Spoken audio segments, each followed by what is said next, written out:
ಪಕ್ಷದ ನಾಯಕರ ಕಾಲದಲ್ಲಿ 100 ಹಗರಣಗಳಿತ್ತು. ಬಿಜೆಪಿಯವರ ಕಾಲದಲ್ಲಿ ಎಷ್ಟು ಬಿಜೆಪಿ ಅಧಿಕಾರದಲ್ಲಿದ್ದಾಗ 100 ಹಗರಣಗಳಿತ್ತು. ಅದು 40% ಕಮಿಷನ್ನಿಂದ ಹಿಡಿದು ಸಬ್ ಇನ್ಸ್ಪೆಕ್ಟರ್ ರಿಕ್ರೂಟ್ಮೆಂಟಿಂದ ಹಿಡಿದು ಬಿಟ್ಕಾಯಿನಿಂದ ಹಿಡಿದು ಇಂಜಿನಿಯರ್ಸ್ ರಿಕ್ರೂಟ್ಮೆಂಟಿಂದ ಹಿಡಿದು KMF ರಿಕ್ರೂಟ್ಮೆಂಟಿಂದ ಹಿಡಿದು ಒಂದು 100. ಆಮೇಲೆ ಇದು ಕರೋನಾ ಸಂದರ್ಭದಲ್ಲಿ ಒಂದು 100 ಪ್ರಕರಣಗಳು ಅವ್ರ ಕಾಲದಲ್ಲಿ ಇತ್ತು. ನಮ್ಮ ಕಡೆ ಈಗ ಇದೊಂದು ಆಗಿದೆ. ಅದರಲ್ಲಿ ತನಿಖೆ ಆದಮೇಲೆ ಯಾರು ತಪ್ಪಿತಸ್ಥರು ಗೊತ್ತಾಗುತ್ತೆ. ಅದೆಲ್ಲ ತನಿಖೆ ನಡೀತಾ ಇದೆ ಅಲ್ವಾ. ನಾವು ಯಾಕೆ ತನಿಖೆ ನಡೆಯುವಂಥ ಸಂದರ್ಭದಲ್ಲಿ ಹೆಚ್ಚು ಮಾತನಾಡದೇ ಇರೋದು ಸೂಕ್ತ. ಸರ್ಕಾರದ ಮೇಲೆ ಆರೋಪ ಇದೆ. ಸರ್ಕಾರಕ್ಕೂ ಇದಕ್ಕೆ ಸಂಬಂಧ ಇಲ್ಲ.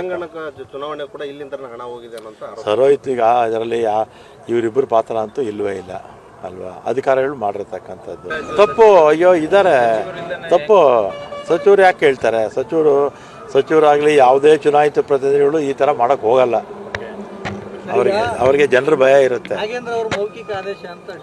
ಅಯ್ಯೋ ಹೇಳ್ತಾರಪ್ಪ ಸುಮ್ಮನೆ. ಯಾರೋ ವಿಡಿಯೋ ಆಡಿಯೋನಲ್ಲಿ ಯಾರ್ಯಾರೋ ಮಾತಾಡ್ಬಿಟ್ಟು ಸುಮ್ಮನೆ ಗೂಬೆ ಕೊರ್ಸೋ ಮಾಡ್ತಾರೆ ಅಷ್ಟೇ.